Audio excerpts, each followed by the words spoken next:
boa noite, meus amados irmãos e irmãs da Igreja Evangélica Debaixo da Graça, nessa noite especial de escola bíblica, onde eu creio que em mais um momento o Senhor estará a falar conosco, a nos ensinar, e que você aí na sua casa possa ser grandemente abençoado, assim como eu tenho sido ao ler e ao estudar essa lição da qual nós vamos falar nessa noite. Nós estamos ainda nesse formato online, crendo na bondade e na misericórdia do Senhor, que logo então estaremos juntos ali na Igreja Evangélica Debaixo da Graça, Rua Elias Acras, número 280, para a honra e glória do nosso Senhor Jesus Cristo. Amados, nós vamos compartilhar hoje da lição de número 9 na sua revista, Os Milagres de Jesus. E o texto bíblico básico, ele diz assim, em Marcos capítulo 3, versos 7 ao 12. E retirou-se Jesus com os seus discípulos para o mar, e seguia uma grande multidão da Galileia, da Judéia e de Jerusalém, e da Idumeia, e da além do Jordão, e de perto de Tiro, e de Sidom, uma grande multidão que, ouvindo quão grandes coisas fazia, e vinha ter com ele. E ele disse aos seus discípulos que lhe tivessem sempre pronto um barquinho junto dele, por causa da multidão, para que não o comprimisse, porque tinha curado a muitos, de tal maneira que todos quantos tinham algum mal se arrojavam sobre ele para lhe tocarem. E os espíritos imundos, vendo-o, prostravam-se diante dele e clamavam, dizendo: Tu és o Filho de Deus. E ele os ameaçava muito para que não o manifestassem. E há uma alegria em meu coração. Esta lição, ela fala de milagres, e ao decorrer de todo o meu preparo, o meu estudo para aqui estar nessa noite, eu muito fui me alegrando em ver a bondade e a misericórdia de Deus sobre a vida do povo que ele escolheu. E uma coisa eu já lhe digo, você é escolhido do Senhor para viver milagres. Então que esta aula venha ministrar ao seu coração, e a minha oração é que o Espírito Santo faça isso em você e através de você. Nós temos aqui o nosso texto áureo que diz assim: Como Deus ungiu a Jesus de Nazaré com o Espírito Santo e com virtude, o qual andou fazendo o bem e curando a todos os oprimidos do diabo, porque Deus era com ele. E quando eu li isso aqui em Atos 10, 38, fala-se de Jesus fazendo bem, curando a todos os oprimidos do diabo, e dizendo o porquê. Porque Deus era com Jesus. Isso nos soa muito familiar, porque já vimos aí em algumas passagens bíblicas, e Deus era com José. E nós vemos, amados, que todos quantos Deus é com eles, há uma diferença, há um propósito do Senhor. Então que nessa noite, uma vez mais eu lhe digo, que haja milagres sobre as nossas vidas. Nós temos, amados, objetivos nessa noite. Nós temos objetivos a serem alcançados.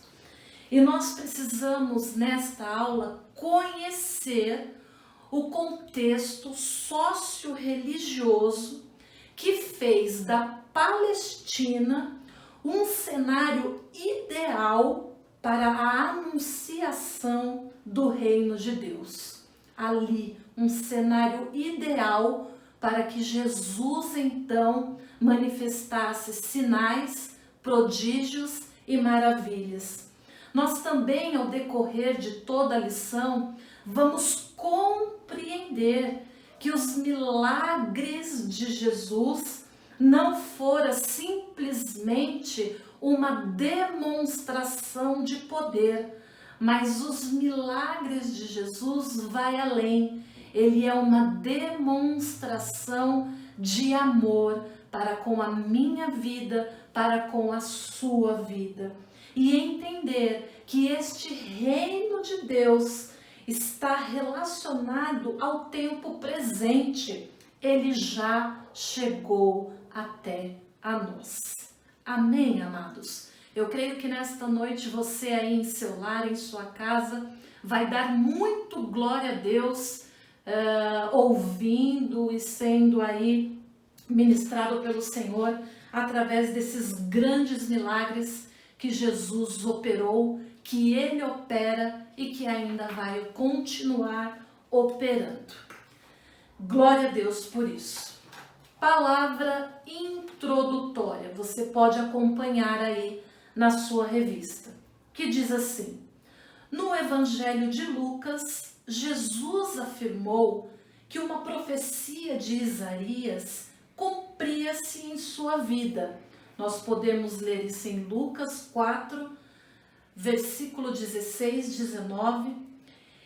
Ele era o Messias enviado por Deus para evangelizar os pobres, curar os quebrantados de coração, apregoar liberdade aos cativos, dar vista aos cegos, pôr em liberdade os oprimidos e anunciar o ano aceitável do Senhor. Ah, meus queridos, como ecoa aqui em meus ouvidos aquele glória a Deus, aleluia, que nós teríamos ali na nossa igreja, né, ouvindo esses versos, porque são versos que por si só traz um poder, traz uma glória para as nossas vidas. Isso se encontra em Isaías 61, 1, 3, o qual Jesus faz menção em Lucas 4, 16, 19. Depois você pode conferir, as referências estão lá a fim de que você aprofunde mais e mais o seu estudo. Diz assim também: logo depois de ser batizado por João, o Espírito Santo desceu sobre o Filho de Deus na forma corpórea de uma pomba. Mateus 13, 16. Todos aqui, ou se você talvez esteja chegando, né, a primeira vez, o primeiro contato, nós temos aí em Mateus 3,16 o relato, né, depois de ser batizado por João, Jesus então ali, o Espírito Santo desce sobre ele, sobre o Filho de Deus, na forma corpórea de uma pomba. Naquele momento, iniciava-se o seu ministério terreno. Ele andou por toda a Judéia, preste bem atenção nisso, ele andou por toda a Judéia, andou por Samaria, andou pela Galileia, ensinando nas sinagogas, pregando o evangelho do reino e curando todas as enfermidades e moléstias entre o povo. Mateus 4, vamos ler? Estou aqui com a minha Bíblia, você deve estar com a sua aí. Mateus 4, 23, que diz assim: e percorria Jesus toda a Galileia, ensinando nas sinagogas, pregando o evangelho do reino e curando todas as enfermidades e males entre o povo. E aí nós temos, deixa eu tomar um golinho de água aqui. A gente vai gravando em casa e a entonação da voz tem que ser mais firme. e aí a garganta, na palavra introdutória, já vai embora, né? Mas tenha paciência comigo, meus queridos. Vamos falar sobre o contexto socio-religioso. Queridos, na terceira lição desta revista, o nosso oficial, o nosso professor Diego, ele trouxe a questão sociopolítica da época. E se você não assistiu, eu vou fazer igual esses professores no YouTube. Olha, se você não assistiu a aula anterior, eu lhe convido a ir lá no link, assistir essa aula para você compreender então todo o contexto. Na verdade, essa aula que o professor Diego ministrou tão belamente, eu me lembro, e essa aula ficou marcada, porque falar sobre política, sobre o contexto sociopolítico, parece ser algo que está longe, né, da nossa realidade, mas que, no entanto, nós como cristãos precisamos também se preocupar. E o professor Diego, ele trouxe isso com muita propriedade. Então, de fato, se você não se recorda da aula, vá lá na nossa playlist, dá uma recordada no assunto e você vai perceber que as questões sociopolíticas da época empobreceu consideravelmente a Palestina, né? Trazendo muitos sofrimentos para as classes menos favorecidas, né? Eu não vou entrar aqui no contexto político, mas me parece muito familiar ainda nos dias de hoje, né? Essa questão sociopolítica dos menos favorecidos, daqueles que sofrem, daqueles que são oprimidos por uma questão tão complexa que é a questão sociopolítica. O texto diz assim: é fácil comprovar historicamente que havia motivos de infelicidade não menos horríveis que a pobreza e a fome que afligiam os contemporâneos de Cristo, as enfermidades corporais. Além das variantes sociais, muitas pessoas do século I acreditavam que as doenças eram um julgamento de Deus sobre o pecado. João 9, versículo 2. Vamos ler João 9. Está aqui João 9. Versículo 2, que diz assim: e seus discípulos lhe perguntaram: Rabi, quem pecou, este homem ou seus pais, para que nascesse cego? Veja que isso era muito comum, essa pergunta: quem pecou? Então, além das variantes sociais, de uma questão socio-religiosa, uma questão sociopolítica prejudicada, havia essa questão. Além de tudo isso, as pessoas do primeiro século ali acreditavam que doenças, né, era um julgamento de Deus, um castigo de Deus sobre o pecado. Vejamos, queridos, a seguir no ponto 1.1, que vai falar um pouco do contexto social. Antes propriamente de entrar nesse assunto do contexto social, eu não sei se você já se fez algum dia essa pergunta.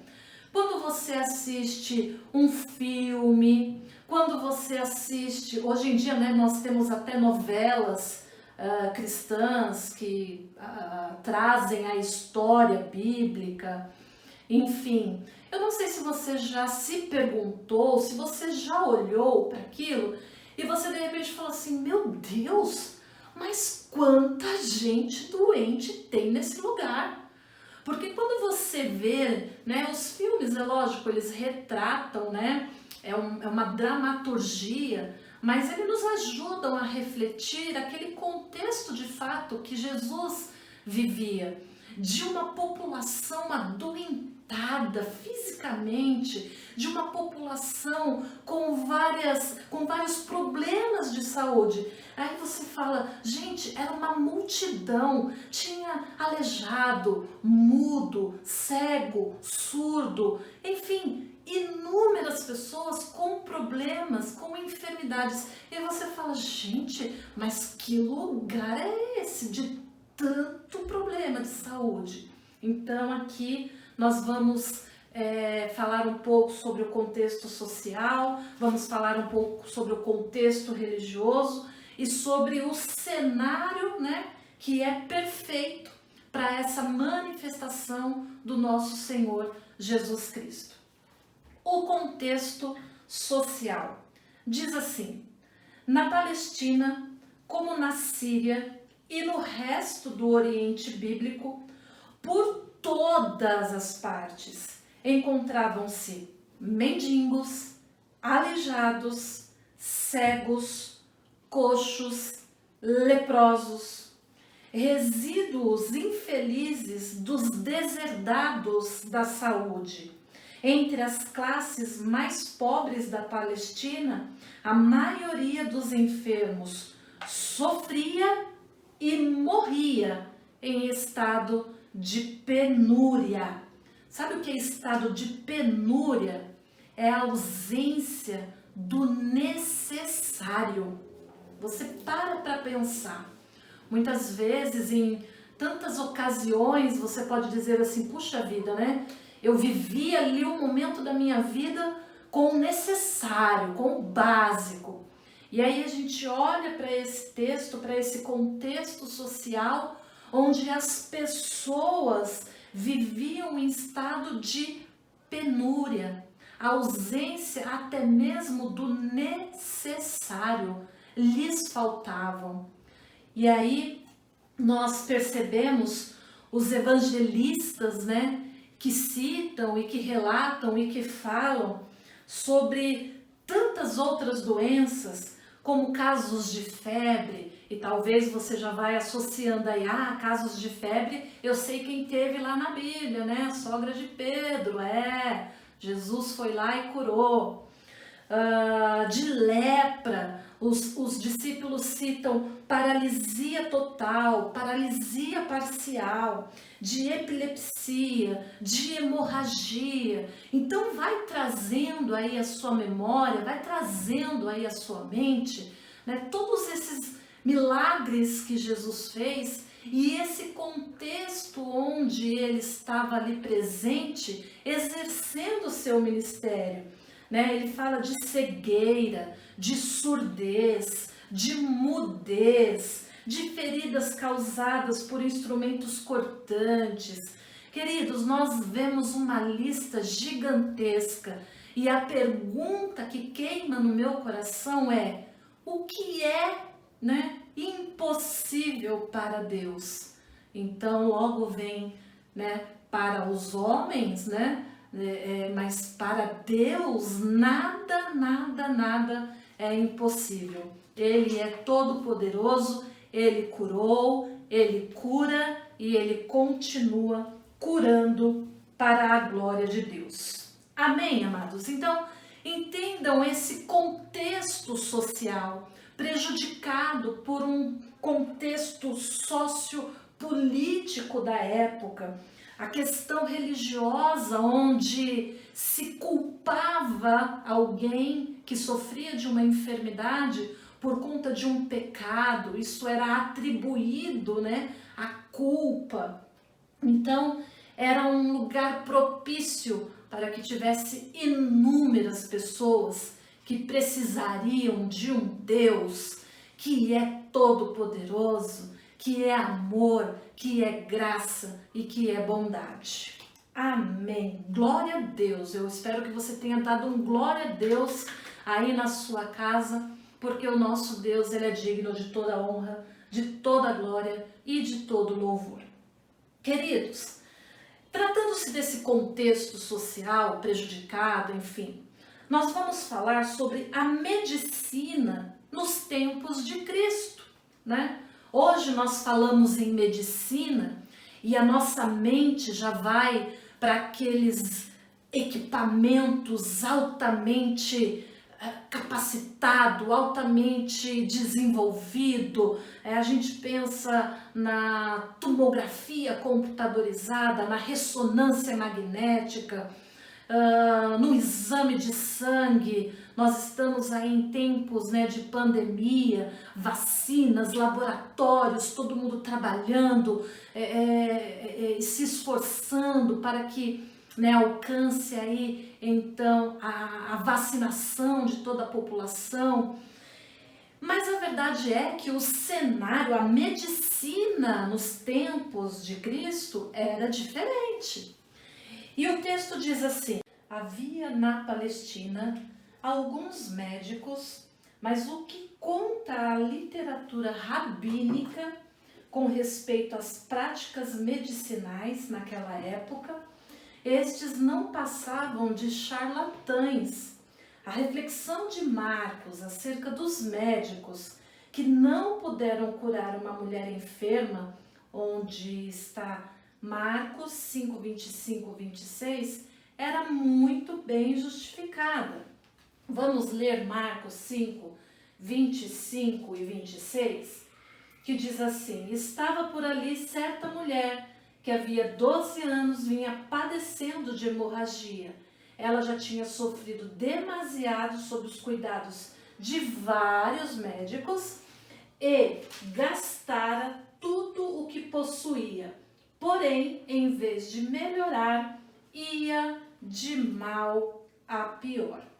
Então, nós vemos aqui que na época de Jesus, nós aí tomamos por base esse texto de Marcos 5, 25, 26, e considerando ali a literatura rabínica, né, que com respeito às práticas medicinais naquela época, falam que os médicos eram charlatães. Nós precisamos entender que na época de Jesus, a medicina era diferente. A anatomia, por exemplo, ela era absolutamente proibida aos médicos israelitas, pois o contato, né, com os cadáveres causava impureza, né, legal. Assim, é que os remédios que eles prescreviam aos enfermos eram quase sempre inúteis. Você imagina hoje, com todo o estudo de anatomia, com todo o estudo da ciência, né? Você já deve ter se deparado, né, com a situação de ir ao médico, pegar uma receita médica, tomar a medicação e simplesmente a medicação não fazer efeito nenhum. Isso considerando que você tem condição, tem acesso hoje, né, a uma medicina muito mais avançada, com pesquisas, com artigos científicos, com estudo anatômico, neurofisiológico. Hoje nós somos cercados, né, da ciência. Naquela época não. Aí você imagina, muitas vezes você está com um exame na mão, exame de imagem, haja vista, você vai ao médico, ele te prescreve um remédio e parece que você tomou água, né? Você considere uma época onde a anatomia não era permitido, o estudo não era permitido, os remédios que eles prescreviam aos enfermos eram quase sempre inúteis. Ora à vista, eles não sabiam, né? Eles não podiam ter certeza daquela enfermidade. Então isso tudo, né, essa medicina prejudicada, ela trazia aí um contexto, né, um cenário para que Jesus então operasse grandes milagres. Vamos seguir? Nós temos aí o ponto 1.2, o contexto religioso. Eu preciso aqui fazer uma pausa e dizer, se você tiver alguma dúvida, né, mande no chat, mande nos grupos, nós, na medida que possível, a gente vai sanando aí as dúvidas. E quando a gente não sabe sanar as dúvidas, a gente recorre a quem possa nos ajudar. Amém, amados? Então, entenda a medicina da época e agora nós vamos entender o contexto religioso da época.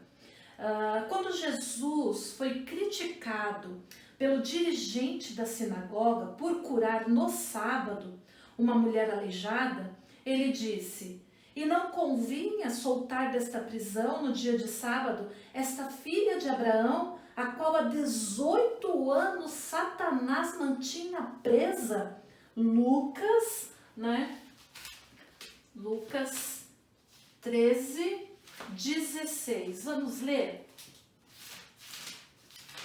Convido você aí a manusear um pouquinho a sua Bíblia. Lucas 13, 16, né? E fala aqui, né, a mulher curada no sábado.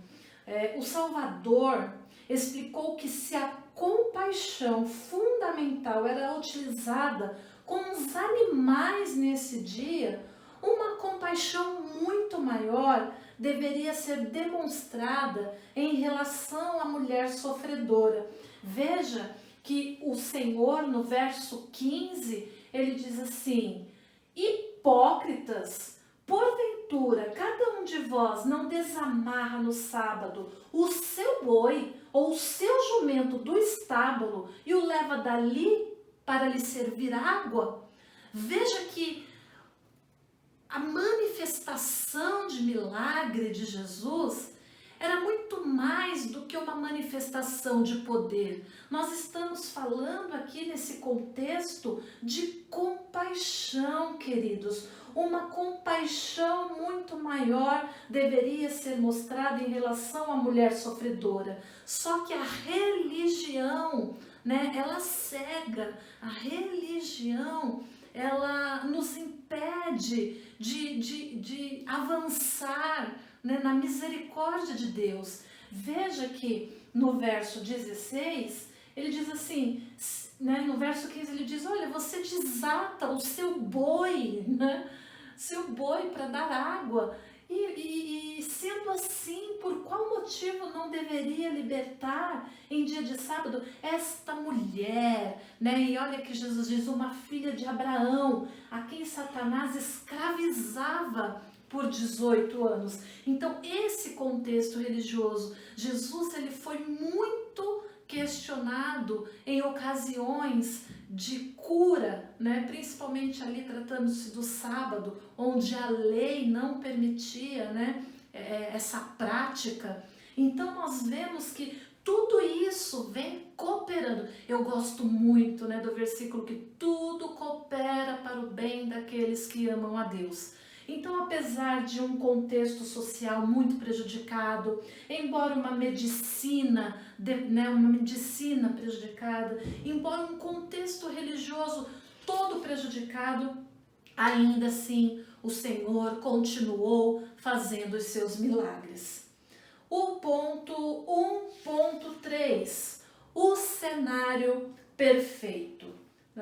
Isaías, o grande profeta messiânico, anunciou que o Salvador de Israel faria muitos prodígios. Isaías 35, versículos 5 e 6, que diz, acerca desses prodígios a qual Isaías ali profetizava. Ele diz: "Cristo de fato encontrou o cenário perfeito para anunciar o reino de Deus." Lá no início da nossa lição, a propósito, eu não li o texto de João 21, verso 25, mas nós vamos ler agora, porque dentro desse cenário perfeito, em cenário de muitos milagres, João ele fala algo interessante. Eu gostaria de ler com você. Inclusive o oficial, o professor Leonardo, se eu não me engano, na sua última aula, fez menção, né? Ele falou, olha, o Senhor, ele é tão maravilhoso, tão grandioso, que eu acho que nem se tivesse todos os livros, né, não caberia o que ele fez. E de fato João fala isso. João diz, porém, ainda muitas outras coisas que Jesus fez, e se cada uma das quais fosse escrita, cuido que nem ainda o mundo todo poderia conter os livros que se escrevessem. E ele finaliza dizendo, amém. E que você possa em seu lar, em sua casa, também dizer um amém. É por isso que dentro desse contexto todo, Jesus ele pôde estar ali curando e alcançando vidas que precisavam dele. Amém, amados? Alguma dúvida até aí? Se houver, por favor, nos comunique de alguma forma. Nós vamos aí para o ponto de número 2, que diz os feitos do Messias. Né? Os evangelistas, em suas narrativas, eles usam termos como enfermidades, prodígios, sinais, maravilhas, inúmeras nomenclaturas, né, se usa para falar sobre os milagres do Senhor. O texto diz assim, enquanto os sinóticos, né, nós já estudamos isso na escola bíblica, né, os sinóticos são os livros de Mateus, Marcos e Lucas. Então esses livros preferem apontar a impressão produzida pelos milagres do nosso Senhor Jesus Cristo nas multidões amigas. Então preste bem atenção, isso é um detalhe interessante, é um detalhe a se observar. Marcos, Mateus e Lucas, né? Aqui eu inverti a ordem, né? Mateus, Marcos e Lucas, eles falam sobre essa impressão, né, amiga que os milagres do Senhor causavam. Eu quero ler apenas um texto com você em Mateus 9, versículo 33. Vamos aí, eu não tenho a alta tecnologia dos professores aí da multimídia, né? Então vai na folhinha mesmo aqui de Bíblia, a moda antiga, tá bom? 9:33 diz assim: assim que o demônio foi expulso, o mudo passou a falar e as multidões admiradas exclamavam, jamais se viu algo assim em Israel. Então, você vai perceber, né, os relatos dos milagres no livro sinótico, Mateus, Marcos e Lucas, que é essa impressão, né, da multidão, uma impressão de uma multidão amiga, uma multidão que está maravilhada, a multidão que está atônita, a multidão que está feliz e alegre por presenciar todo esse mover do Senhor Jesus. E aí nós percebemos que João, ele tem uma conotação, ele anota uma impressão dos inimigos do Salvador. Veja, amados, que nisso você percebe que quando ocorre um milagre, há diversas perspectivas. Existe aquela perspectiva amiga da pessoa que compartilha com você, que compartilha a sua vitória, que se alegra contigo, que celebra com você. E João, por outro lado, ele anota ali no seu evangelho a impressão dos inimigos do Salvador. Preste bem atenção no que eu vou te falar nessa noite e que você tenha sensibilidade da parte do Senhor, porque a nossa luta não é contra a carne ou contra o sangue, mas o fato é que quando há um milagre, quando há uma bênção, quando há um mover do Senhor sobre a sua vida, nem todos se alegrarão com você. Sempre terão aqueles que de repente vai ter um olhar diferenciado. João, lá no seu capítulo 11, vamos lá no capítulo 11 de João, no verso 45 e 46, 11, 45, 46, diz assim: assim, muito dentre os judeus que tinham vindo consolar Maria, vendo o que Jesus fizeram, creram nele. Mas alguns deles foram até os fariseus e os informaram de tudo quanto Jesus havia feito. Então, os chefes dos sacerdotes e fariseus convocaram assim uma reuniãozinha, sabe? Aquela reuniãozinha, e começaram a questionar: olha, se Jesus aí está fazendo muito milagre, né? O que poderemos fazer? Então veja, amados, os feitos do Messias, do Senhor Jesus, despertava grande admiração, as pessoas ficavam atônitas, felizes, contentes, celebravam, mas também existia a parte, né, das pessoas ali olhando e tramando. Então, o importante nisso tudo é saber que Deus é Deus e quando Ele opera, então o milagre acontece, né? E as coisas vêm sobre as nossas vidas de uma maneira tal que em alguns momentos a pessoa olha e fala: uau, mas que é isso que está acontecendo na sua vida? Pois é, muitas vezes não se explica, porque milagre não se explica, milagre se vive, né? E o Senhor, Ele tem feito milagres sobre as nossas vidas. Amém, amados? Argumentos inconsistentes, refutação, lá no 2.1, né? Refutação é a prova que destrói o que foi alegado, né? Estudiosos, preste atenção, têm sido muito céticos em relação à historicidade da chamada natureza dos milagres, incluindo, inclusive, né, a alimentação dos 5.000 homens, incluindo a calmaria na tempestade. A verdade é que os estudiosos têm sido céticos em relação a esses milagres. Entretanto, o fato de pelo menos 3 dessas histórias ocorrerem, tanto nos evangelhos sinóticos como em João, atesta a sua historicidade. Além disso, essas histórias aconteceram no contexto galileu do ministério de Jesus. Não haveria motivo para a igreja primitiva acrescentar essa cor local e esse significado se essas histórias não fossem produtos da imaginação da igreja. Ora, amados, o fato é que são histórias narradas pelos sinóticos.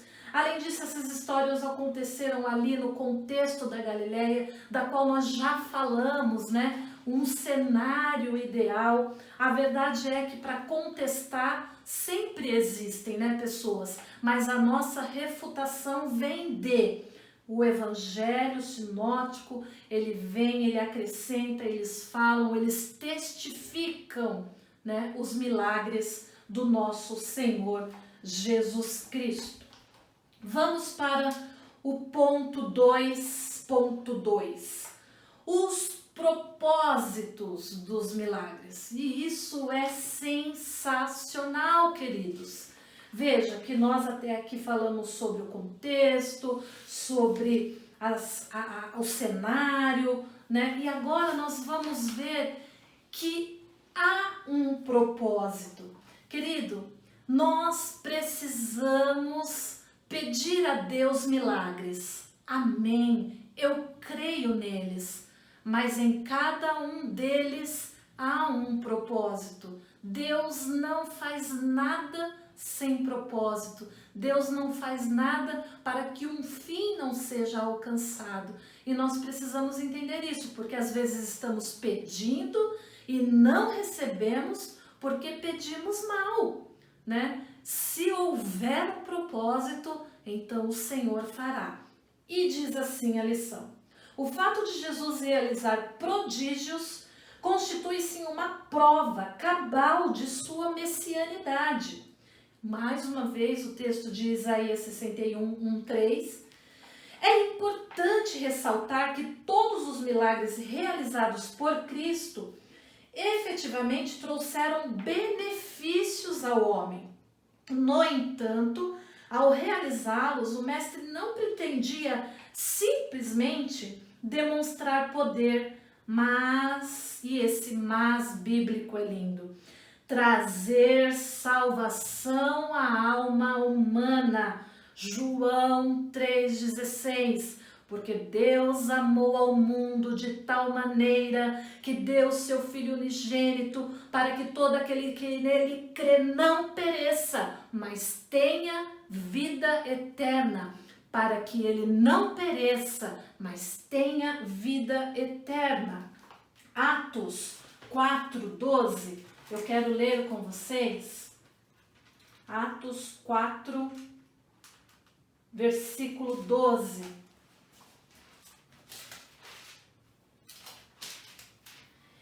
E, portanto, não há salvação em nenhum ente, pois em todo o universo não há nenhum outro nome dado aos seres humanos pelo qual devamos ser salvos. No verso 11 diz: este Jesus, aleluia, é por ele, é para ele e para a glória dele. Amém, amados? Ele veio muito mais para mostrar poder, né? Os heróis, né, da Marvel, os heróis aí da mídia, eles querem mostrar poder, né? Então o Hulk é poderoso, é forte, o Homem de Ferro, eles são, né? Todos têm algo específico para mostrar o seu poder. Mas Jesus, né? O herói, o verdadeiro herói das nossas vidas, ele então veio e demonstrou o poder, mas ele demonstrou o seu amor. E que amor é esse, queridos? Nós vamos aí decorrer o ponto 2.2.1, que é um dos propósitos dos milagres de Jesus, que diz assim: anunciar a chegada do reino de Deus. A própria afirmação de Jesus nos ajuda a entender a função dos milagres em seu ministério. Ele afirmou: mas se eu expulso os demônios pelo dedo de Deus, certamente a vós é chegado o reino de Deus. Lucas 11:20. Temos também aí o 2.2.2, promover o bem-estar do enfermo e sua reintegração ao convívio social. Muitos pobres, mendigos e enfermos eram rejeitados pela comunidade judaica e por isso ficavam à margem da coletividade. Ao realizar milagres de cura, Jesus tanto trazia saúde física ao enfermo, como o reintegrava à sociedade, dando-lhe honra e dignidade. Em um tempo onde falamos tanto de inclusão, o nosso Senhor Jesus foi aquele que trouxe inclusão, né? Trouxe honra, trouxe dignidade, né? Ele promoveu o bem-estar do enfermo e a sua reintegração a esse convívio, que é saúde, queridos, né? A Organização Mundial da Saúde, ela diz que saúde vai muito além da ausência de doença, mas é sim o bem-estar físico, emocional da pessoa. Então, queridos, Jesus ele vem e ele promove isso, um de seus propósitos. O 2.2.3 diz assim: promover a justiça. Um dos propósitos de Jesus ao realizar prodígios era fazer justiça frente às desigualdades de sua época. Ele colocou todos os homens em nível de igualdade perante Deus. Amém. Graças a Deus. Olha que bênção, queridos. Jesus, com os seus milagres, ele teve e tem propósitos nobres, dos quais nós podemos e devemos também, entender esse contexto. Eu quero um milagre. O meu milagre vai anunciar a chegada do reino de Deus. O meu milagre vai promover bem-estar, a reintegração. O meu milagre vai promover justiça frente às desigualdades, de uma época tão sofrida, Eu diria que nós também vivemos um momento de desigualdade social muito sofrido. E Jesus, então, ele tem esses propósitos dos seus milagres.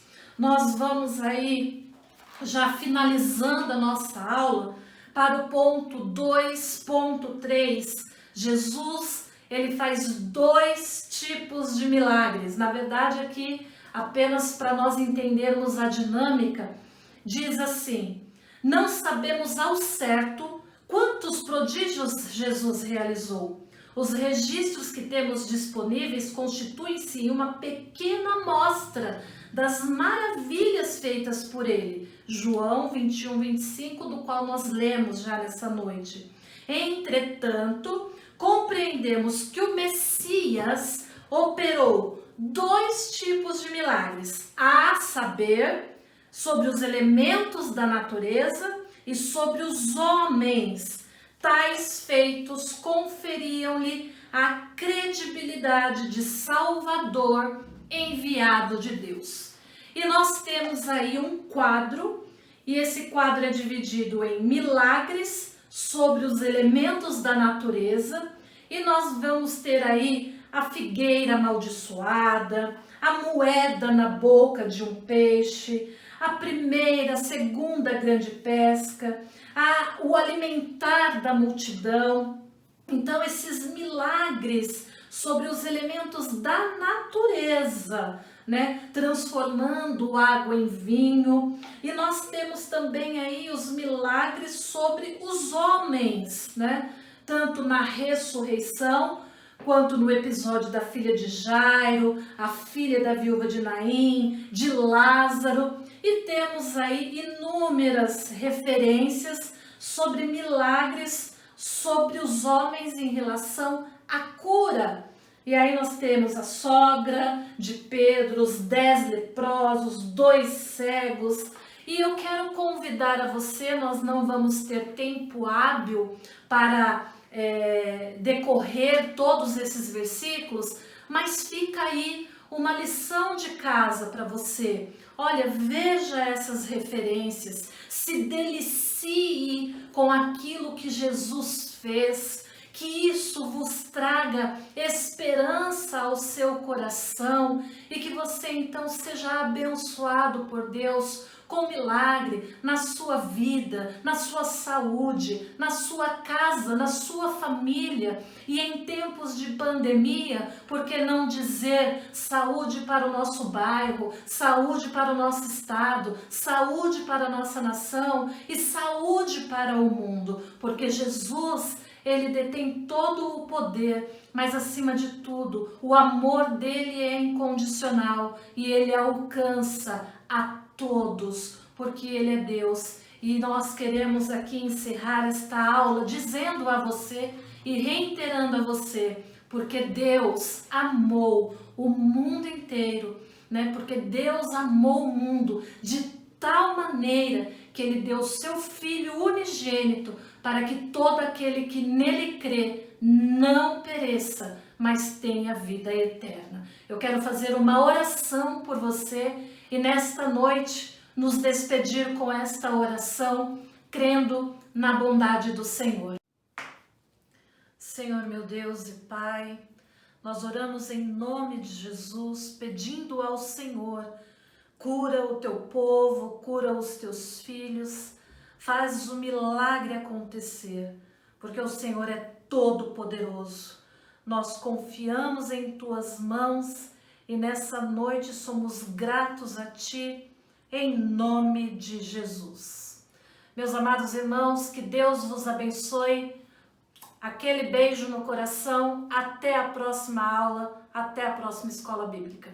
Fique na paz.